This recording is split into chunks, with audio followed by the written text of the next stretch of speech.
te loolu mooy responsabilité bu ñu boole ñun ñëpp ci projet bii di projet Sénégal parce que c'est le projet d'un Sénégal souverain, juste, prospère dans une Afrique en progrès. te ñun ñëpp loolu moo nekk loo xamante ne mooy yéene gu ñu am ci suñu dëkk gii am ko ci Afrique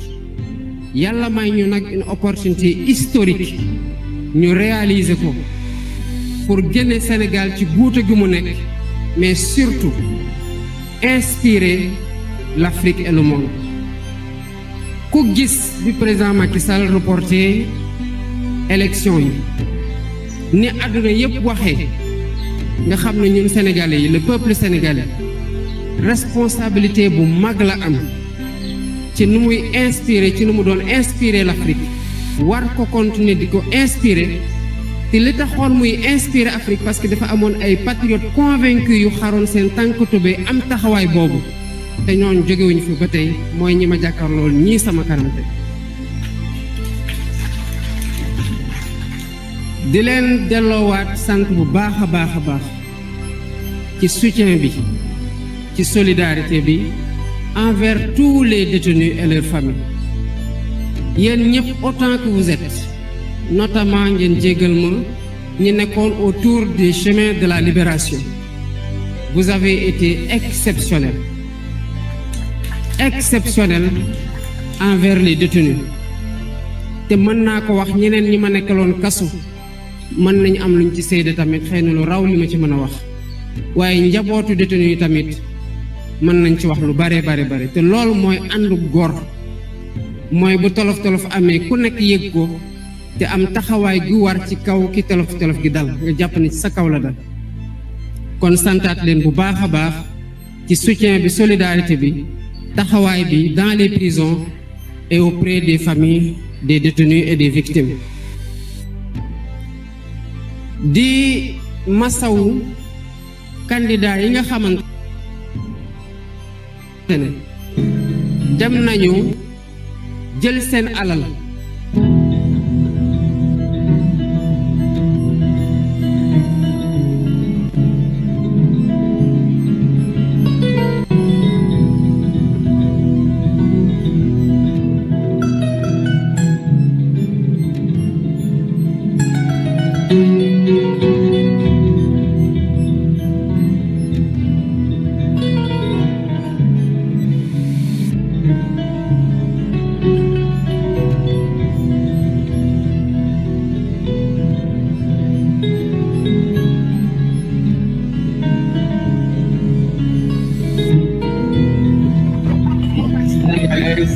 Sénégalais, mes chers compatriotes, aux étrangers qui vivaient parmi nous. La tenue de l'élection présidentielle que nous venons de vivre consacre avant tout la victoire du peuple sénégalais dans le combat engagé pour la défense de sa souveraineté et des valeurs démocratiques. Cette victoire est donc celle de toutes les Sénégalaises et de tous les Sénégalais d'ici et de la diaspora.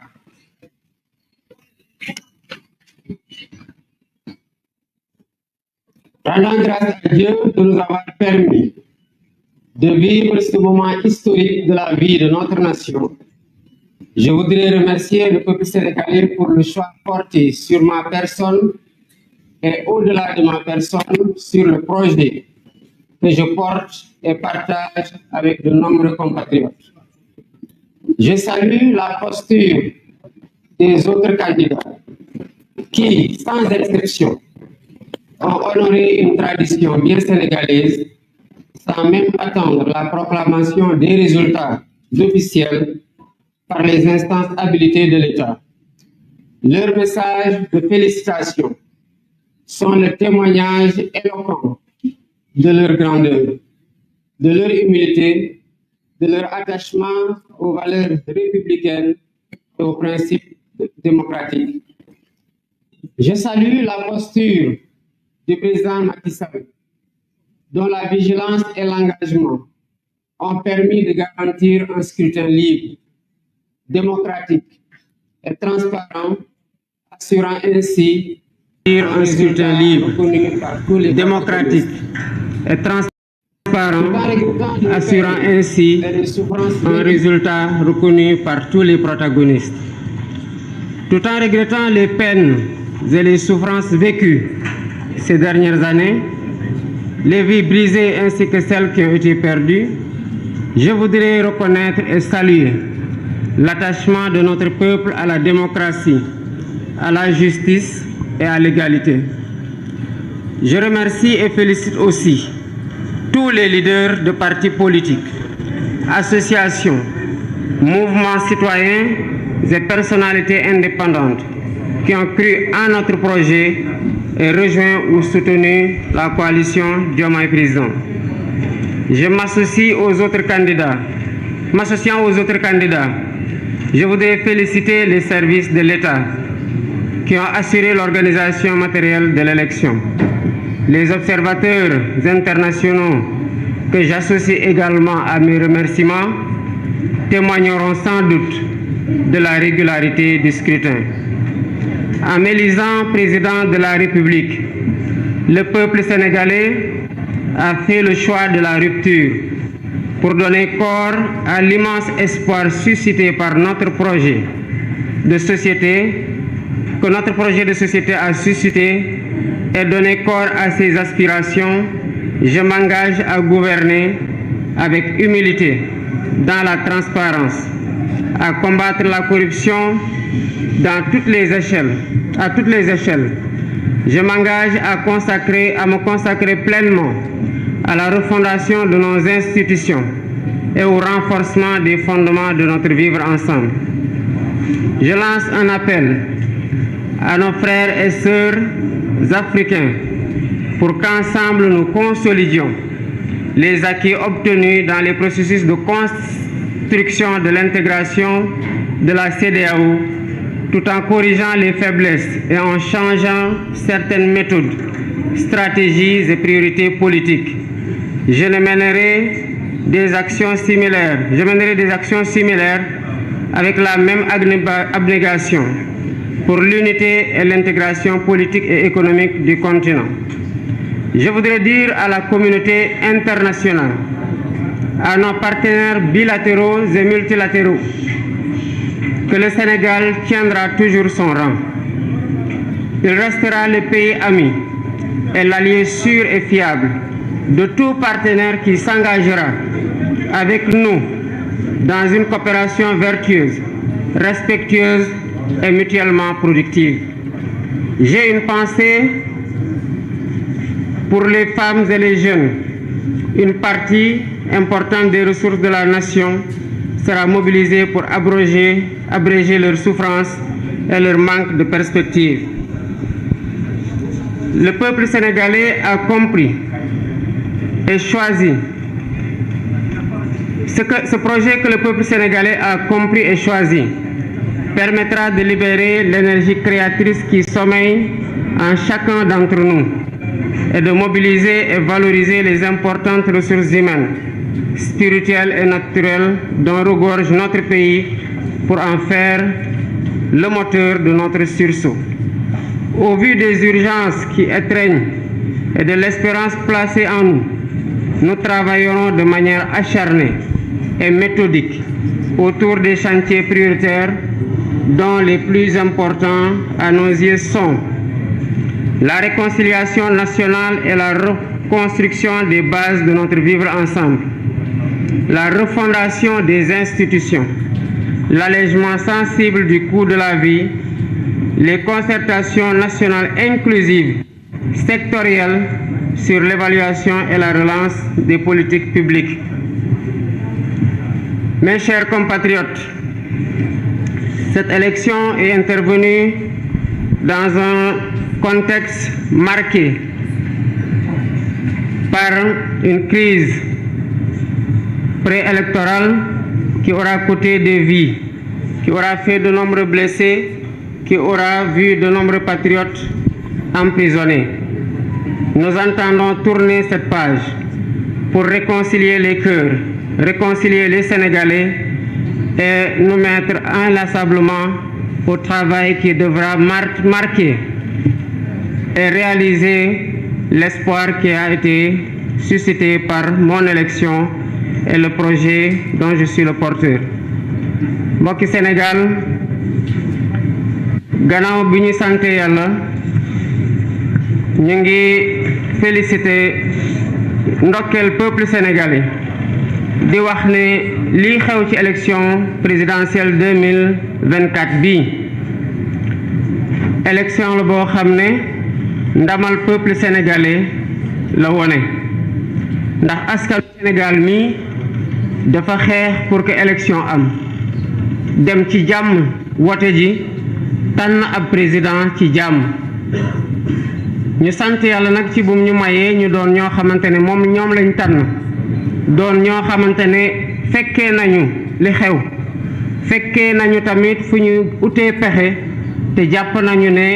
taxaw nañu ci tànneef boo xamante ne dina ubbi yeneen yoonu yaakaar pour askanu Sénégal yépp di rafetlu candidat yi nga xamante ne bokkoon nañ ci élection bi te Yàlla dogal ne gañewuñu waaye ñoom ñépp kenn desul am même taxawaay bi maanaam ñii wooma ñii bind ma message ñii wax ko publiquement pour jaajëfal tamit ñi nga xamante ne ñoom laa àndal seeni message ak seeni woote wone na rek mot nañu kilifa te mote woon nañu tamit lu ñu doon sàkku ci askanu Sénégal maanaam ñu tànn leen pour ñu jiite réew mi liggéey loolu di wone que Sénégal benn xeetu askan la boo xamante ne askan gu màgg la askan gu xam lu mu bëgg la askanu bañkat la waaye tamit askan la woo xam ne jàmm rek a ko soxal di rafetlu tamit taxawaayu président de la République Macky Sall ndax ci fan yi ñu weesu taxawaayam moo waral ñu am élection bi mel ni bi ñu am ba gannaaw bi résultat bi génnee amul kenn koo xamante ne diingat na résultat bu ñu am di naqarlu nag ñi nga xamante ne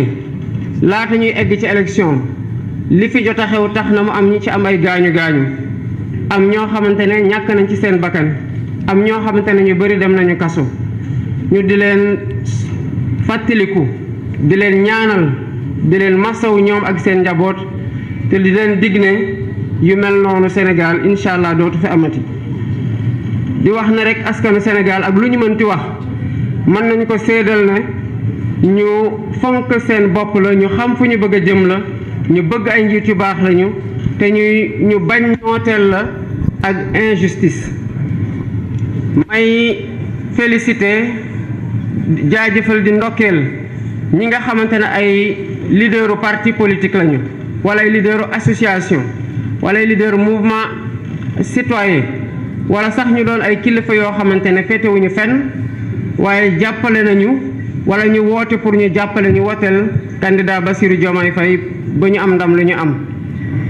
di bokk tamit ak yeneen candidat yi nga xamante ne nangu nañu résultat bi di ndokkeel kuréelu nguuru Sénégal yépp nga xamante ne ñoo am taxawaay ji war pour ñu am élection bu tax biñ ca génnee résultat biñ ci am kenn diingatul na résultat bu ñu nangu la ndax élection bi jaar na yoon ñu di leen di jaajëfal bu baax a baax a baax ñu gëm na nag ñi nga xamante ne jóge woon nañ bitim réew wala ñu nekk sax ay doomu réew mi doon saytu élection bi pour xool ba xam ndax jaar na yoon dinañ taxawee même seede gi nga xamante ne moom laa doon def nii bu ma Sénégalais yi falee nag ma doon seen président tànn nañu doxalin goo xamante ne wuute nag li fi nekkoon ndax xëy na bu ñu bëggoon lu fi nekkoon dañuy falaat lekk ñi nga xamante ne ñoo bëggoon a wéyal li fi nekkoon muy donc tànneefu rupture pour yaakaar gi nga xamante ne suñu candidature jur na ko suñu élection suñu projet de société bi nga xamante ne leader yi ñu àndal yépp jàpp nañ ci jur nañu ko ñu mën ko fësal te fas yéene ko doxal nag ak dal ak yoonal ak jub ak jubal ak jubanti waaye tamit ak jox cër gu mat askanu Sénégal yépp ndax gannaaw ñoom lii mënul woon am tànneef gi seeni tànneef la jëmukaay bi ñoom ñoo koy wone te bu soobee Yàlla dinañ ci ànd ak doomu Sénégalais yépp loolu nag mënta am tànk taxawuñu ci xeex guerre ba pare jël lépp loo xamante ne mën nañ ko ci suñu kattan suñu xam-xam ànd teeg Sénégalais yi bëgg a bokk ñun ñëpp ak liggéey bi pour tabaxaat Sénégal goo xam ne kuréel yi ngànk bànqaasu réew mi muy institution yi dañ leen di dooleel ba bu ci ne taxawee taxawaay gi war di doxal li nga xamante ne moom mooy si cër nara taxaw tamit tem pour lii nga xamante ne moom la ñu am te mooy suñu alal gu gën a fort muy jàmm ji am Sénégal mbokkoo gi am Sénégal dinañ am taxawaay gu mat sëkk dox ci def ci suñu kéemtalaay kattan ànd ci Sénégalais yépp pour juboolewaat Sénégalais yi tappewaat xol yi ndax bu ko defee féewaloo bi mën fee deñ ñu mën a jublu ci liggéey gi nga xamante ne moom lañ ñu xaare ndax yónnee nañ ndaw askanu Sénégal yónnee ndaw waaye yàkkamte na lool ndax sonn nañ lool ci lu ñu nekk ma di woo rek suñu mbokku Afrique di leen wax ne li nga xamante ne liggéey nañu ko ci booloo ko mu nekk ci biir CEDEAO wala ci biir yeneen ensemble yu mel ni noonu taxawaay gi ci président yi ma jiit njëkk a ñëw Sénégal taxawaay gu mel noonu wala bu ko raw lañ fas yéene am pour que liy place su Sénégal ci biir Afrique ñu continuer ko téye ba pare gën a avancer Afrique li nga place Afrique ci biir àdduna fexe tamit ba africains yi li nga xamante ne bëgg nañ ko ci Afrique mën a am taxawaay boobu mën a am melokaan boobu ñii nga xamante ne Sénégal yàgg naa jëflante ak ñoom ñu di leen woowee les partenaires bilatéraux wala multilatéraux ñu ngi leen di wax ne Sénégal du deñ di doon dëkk bu mu mos a doon maanaam dëkk goo xam ne ab taxaw respecté ay engagement am la taxawee dëkk boo xam ne wóor ci jëflante ak moom la taxawee dëkk boo xamante ne fas yéene lëkkaloog bépp dëkk boo xamante ne taxaw nga ci respecté coopération boo xamante ne Sénégal daf ciy gis boppam ñoom ji gis seen bopp mu doon coopération jëflante boo xamante ne dañoo respecté ci suñu aada ci suñu cosaan ak ci suñu jëmukaay te tamit doon coopération boo xamante ne ku ci ne da ciy gis boppam lii nga xamante ne mooy lu ñu am te bokk ko muy alalu askan wi lépp lu ci war pour ñu sàmm ko pour ku ci ne foo nekk li ñëpp bokk nga mën ci jot taxawaay boobu dinañ ko am ànd ceeg Sénégal yépp yi nga xamante ne ñu ngi biir réew wala ñu ngi bitim réew waaye am na ñoo yéene seen xam-xam ak seen alal ak seen jot ak seen doole ñu dugal ko ci liy doxal Sénégal loolu nag ku ko wax ne am na yu jàmp yoo xamante ne war nañ ko jël en charge maanaam war nañ ko jël liggéey ko ci lu gaaw a gaaw muy boolewaat Sénégalais yi tabaxaat li nga xamante ne ci lañ doon sukkandiku pour que Sénégal doon lu mu doonoon maanaam doon benn réew moo xamante ne benn bopp la te kenn mësu koo mën a xar ñaar te féewaloo gi fi commencé woon juddu ñu fexe ba tabaxaat lépp boolewaat ñëpp pour ñu mën a juboo gi mën a tax ñu jublu ci liggéey bu koy suqat li nga xamante ne tamit mooy bànqaasu réew mi mooy institution yi gis nañu ne laaj nañu ñu taxawaatal leen gën leen a dëgëral taxawaatal leen ba benn bu ci noot boppam ba benn bu ci ne li ñuy xaar ci yow nga mën ko doxal bu mu mat sëkk muy refondation institution fi ñu jaar yépp tamit donte yaakaar juddu na foo jaar neewoon nañu la ne Sénégal nit ñi sonn nañu dund gi cher na lañu lay wax kon lépp li nga xamante ne war nañu cee taxaw ba Sénégalais yi gën a dund gi gën a oyof ci Sénégalais yi paju mi gën a yomb ci Sénégalais yi njàng mi gën a yomb ci Sénégalais yi dinañ ko taxawee ba mu mat sëkk te mu doon loo xamante ne ci suñu priorité lay bokk waxtaan tamit dinañ ko jëmal waxtaan ak Sénégalais yépp ñi ñu nara bokkal nguur gi ak ñi bokk ci kuje gi nguur gi di doxal te jox cër gu mat sëkk kuje gi waxtaan ak ñoo xamante tamit bokkuñu ci langue politique waaye ay Sénégalais lañ à part entière am seen kàddu gu ñu war a fësal ci liy doxal réew mi am seen loxo guñ ci war a dugal seen i xam-xam maanaam li tubaab di waxee ay concertation yoo xamante ne secteur yépp la nar a boole pour ñu tabax jëmukaay goo xamante ne ñun ñëpp fay jublu bàyyi lépp luy xuroo bàyyi lépp luy xiiroo lépp luy ŋaayoo mayante cër te dox jëm ci objectif boobu mooy objectifu relance politique publique yi ak économie. lii moo nekkoon li nga xamante ne gannaaw bi ma jaajëfalee ñëpp ñi nga xamante ne liggéey nañ liggéey gu mucc ayib pour élection bii ñu am ko taxawaat tamit ci point bi nga xamante ne moom laa bëggoon a mujjee pour nit ñi jàpp ko bu baax tamit mooy biir coalition Diomaye président ay doomu Sénégal ñoo ci nekk ñi nekk ci beneen boor bi tamit di kuje gi ay doomu Sénégal ñoo ca nekk ku ci nekk jàpp nañ ci yàqin ne liy defar Sénégal moo la tax nga taxaw loolu nag dinañ ci ànd ak ñëpp waxtaan ceeg ñëpp di dalal xelu ñëpp ne lii nga xamante ne ñu ngi koy doxal naa ci ànd ak ñëpp ñu bokk ci kuje gi ñu bokk ci parti politique bi ñu bokkul ak parti politique bi pour ñu waxtaanee li nga xamante ne ñun ñoo ko moom ñoo ko bokk te mënuñu ko séddoo muy Sénégal di jaajëfal nag ñi ñu àndaloon ci élection bi muy ñi yore woon les leaders nu ma ko waxee sànq parti politique yépp ñu bokk ci coalition Diomaye président di jaajëfal tamit ñi nga xamante ne ñu ngi àndoon ak ñun yore suñu kaaraange muy sécurité bi di jaajëfal tamit ñi nga xamante ne ñu ngi àndoon ak ñun yore communication bi wala ñu yore organisation bi bu ñu def campagne gu mucc ayib ba fépp fu ñu dem fekk fa ay Sénégalais yi ñu teertu ñuy waxtu gu ne ñu di leen jaajëfal ñoom ñëpp fu ñu egg ak fu ñu eggul te di réserver nag une mention particulière à un homme je pense que j'ai pas besoin de le citer pour ngeen remarquer ko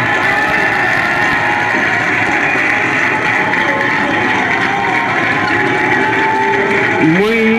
le président Ousmane Sonko.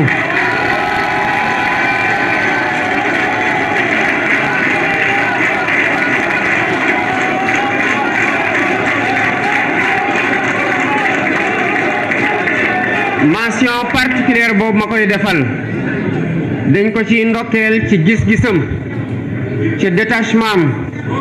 ci désintéressement am ci xalam bu ñor ak ci xalaatam yu rafet yoo xam ne moo tax ñu taxaw coalition Diomaye président moo tax projet bi am candidat ba sénégalais yi amoon yéene jëmmal projet boobu ba xool promesse yi ci nekk yaakaar gu ma jur naka lañ ko fas yéene doxalee bu nekkoon kenn koo xamante ne rek day wax ne man kese bu dul man du doon keneen ci gannaaw kon loolu du mën a am waaye yemul ci loolu parce que dafa takk ndigam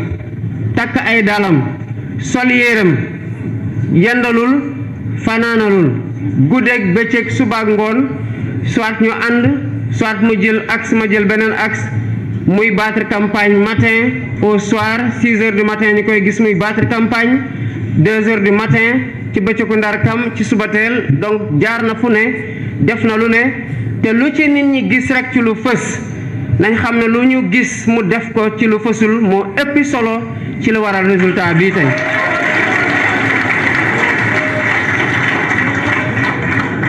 kon mënuñu ko bañ a beral loxo te bu ngeen seetloo saa yu may jëf prise de parole dama koy mujjee pour que nit ñi doon bu ñu dee tàggoo nit ñi nekk lu ñu mujjee retenir parce que bëgg naa bu nit ñi retenir dara ko loolu bokk loo xamante ne ci discours bi nu mu gudd wala nu mu gàtt loolu du bokk ci lu ñu fàtte kon ñu ngi koy ñaanal yàlla may ko gudd fan may ko wérgu yaram